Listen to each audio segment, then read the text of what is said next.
जनता, सैनिक, नागरिक वगैरे असतात त्यांना जे खाण्यापिण्यासाठी अन्नधान्य लागतं ते धान्य साठवण्यासाठी जागा म्हटली जाते. तुम्हाला सांगितलं गड बांधा भोज आहे आणि गडावर तुझ्याकडे 3 धान्याची कोठारे बनवली.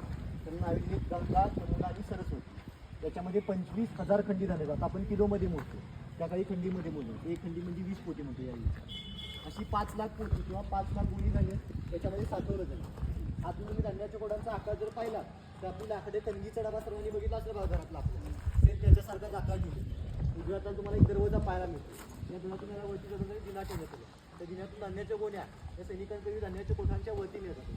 धान्याच्या गोण्या नेल्या की वरतीला छोटी जी खिडकी आहे त्या खिडक्यातून दोन्हीतलं धान्य असायचं ते सुट्या स्वरूपात आतमध्ये भरलं जायचं किंवा उठलं जायचं. वरून आतमध्ये धान्य भरलं जायचं.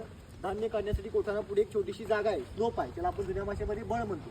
त्या बळातून ते धान्य त्यावेळी काढून घेतलं जायचं. हे पहिलं गंगा नावाचं कोठार दिसतं का, त्याच्यामध्ये तांदूळ साठवलं जायचं. पाठीमागे सेम असं कोठार आहे, याचं नाव आहे यमुना, याच्यामध्ये वरी किंवा भगर धान्य असायचं.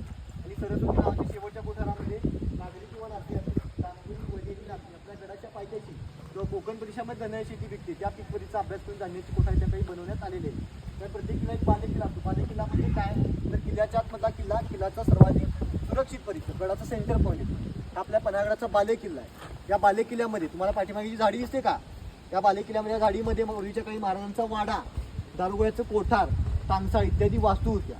त्या वास्तू ब्रिटिशांनी 1844 साली गुप्तधन शोधण्याच्या पोटी किंवा उत्खनन करताना पूर्णपणे त्या काही पाडून टाकली. आता आपण आतमध्ये जाऊन त्याची धान्य बनण्याची पद्धत किंवा धान्य काढण्याची पद्धत पाहून घेणार आहोत.